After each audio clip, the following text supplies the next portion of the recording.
Hello all and welcome back to What the Frick podcast.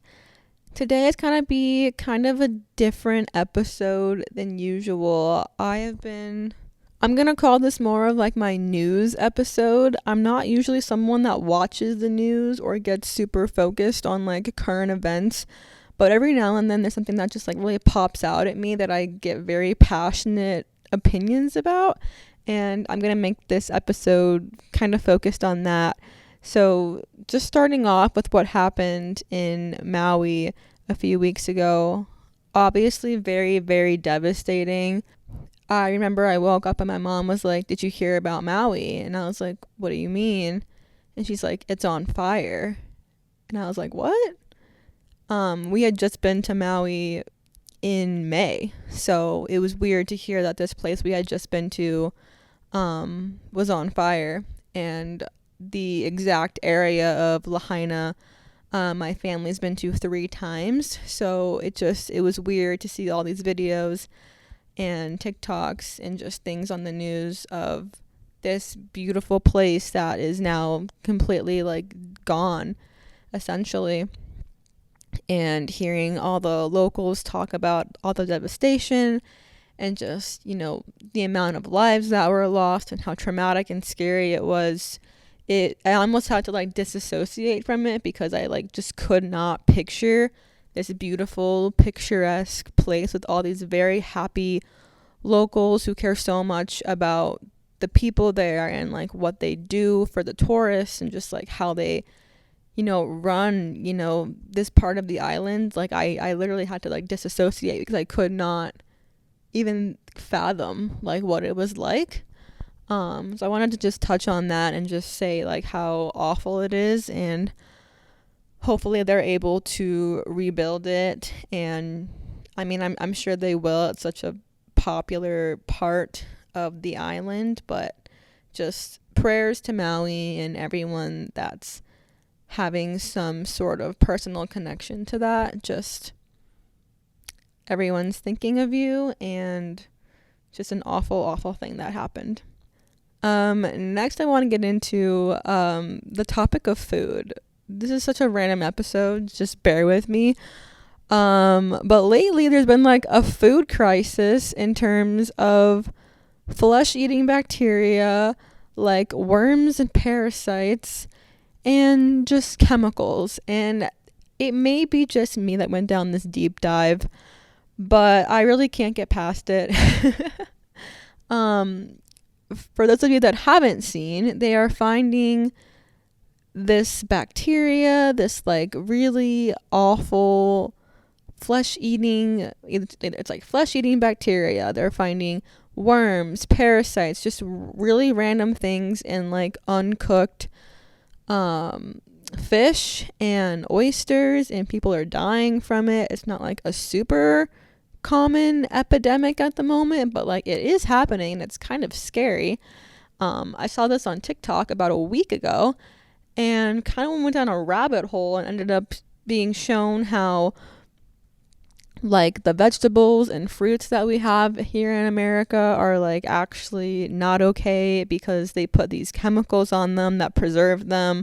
So if you buy an apple's obviously a very healthy thing to eat, but if you lay it out and you like don't touch it for 2 or 3 weeks, like they're saying you can cut it open and it's going to be perfectly fine to eat. Like it won't be brown or rotten, and that's disgusting because it should be. It's like a fresh produced product, and these chemicals are like causing like it to stay preserved, which is just, it's scary to know that you're essentially consuming these chemicals. And I'm honestly concerned I'm going to get like an eating disorder because I'm a very anxiety filled person, and that's dramatic. I'm not going to actually get an eating disorder, but I'm just like, it's scary just how things are happening. And I guess there was a law passed by the FDA that they can now grow chicken in labs based off of like cells or something. Don't quote me on that. Something about growing chicken.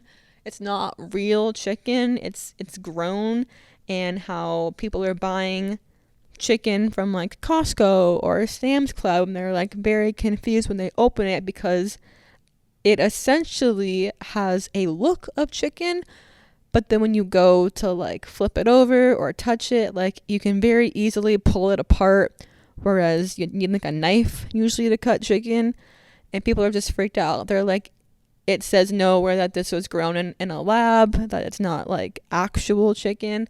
And I don't know, I'm having a bit of a rant here, but it's just scary. And again, coming from Europe, where I was recently, like the food there is known to like not have these chemicals and not have these preservatives, not be as processed, and there's like many ingredients that are completely banned in a lot of these European countries because they're known to be harmful.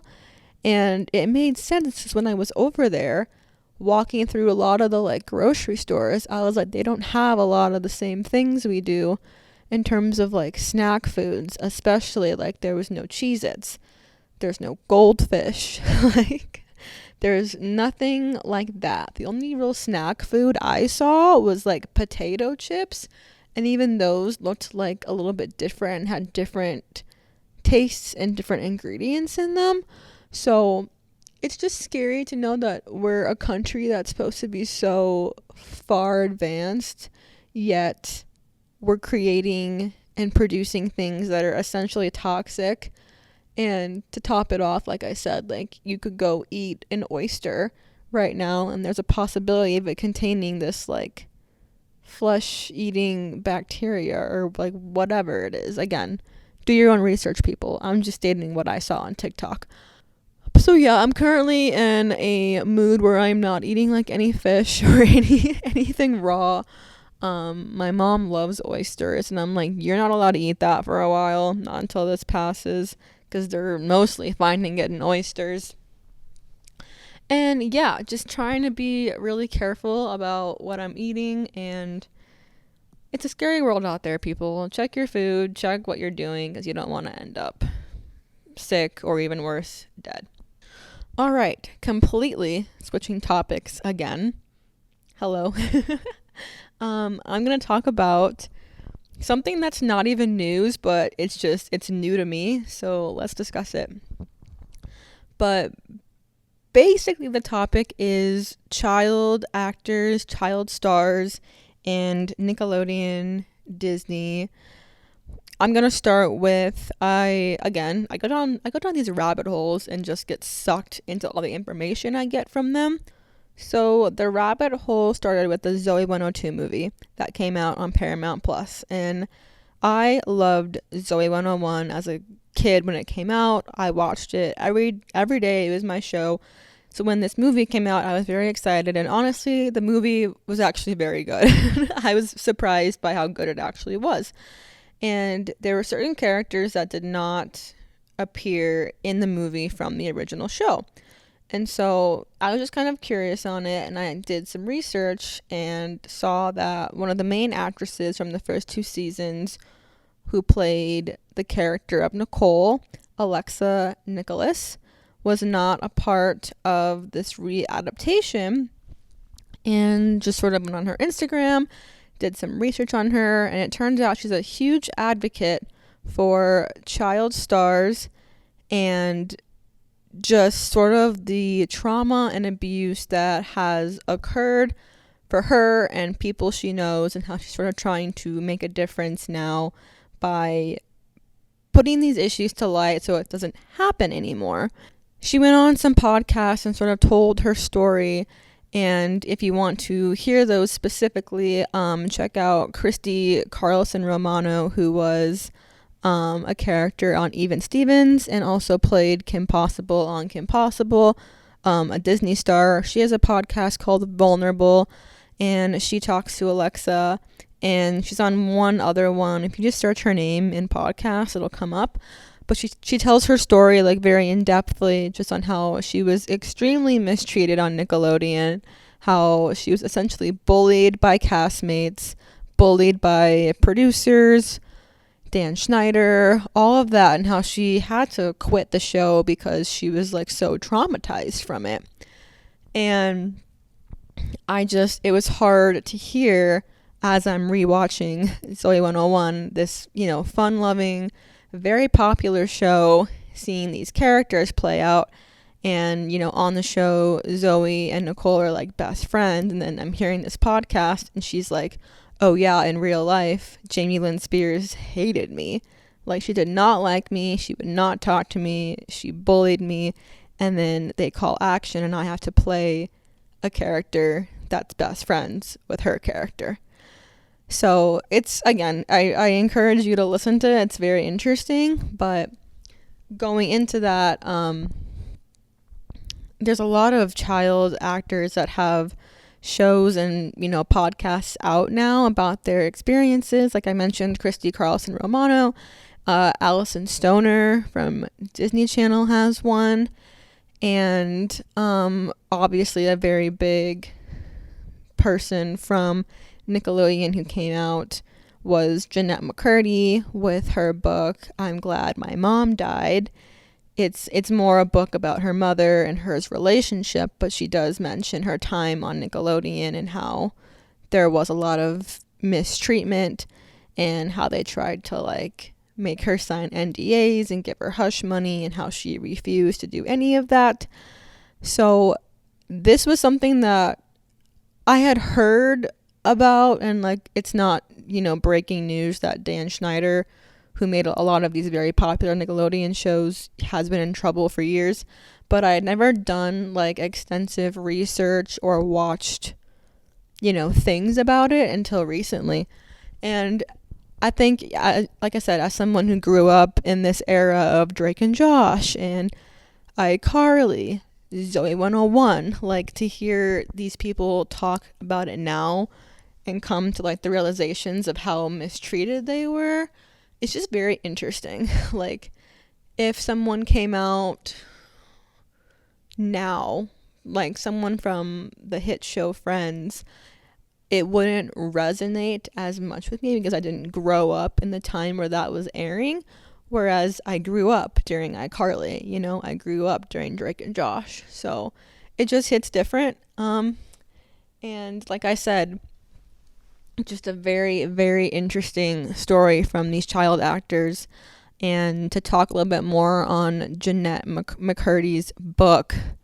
For those that don't know, she played Sam on iCarly.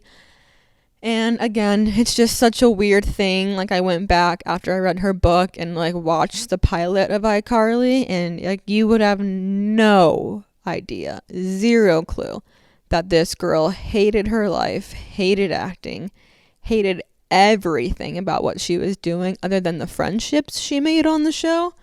So it's just crazy to think that these shows that, gave me so much joy entertainment by watching was like causing the people who are creating them like so much distress. So if you grew up a Nickelodeon fan, if you grew up in this era, I encourage you to like listen to some of these podcasts or read her book. It's very interesting also. And because I grew up watching the show, again, like I have more of a connection to Jeanette McCurdy than I would an older actor who I didn't, grow up watching, if that makes sense. That was a very long rant. I went from discussing Maui to like poisoned food to Nickelodeon stars. Am I okay? I don't know. But that was that was what was on my mind, and then they kind of all fit into the segment of news going on and current events. Just wanted to share my thoughts with you guys. I don't know if you guys have specific thoughts on everything. Maybe you've done more research than me. Maybe this is the first time you're hearing that Nickelodeon traumatized people, or first time you heard about, there being parasites and worms found in Costco salmon. I don't know.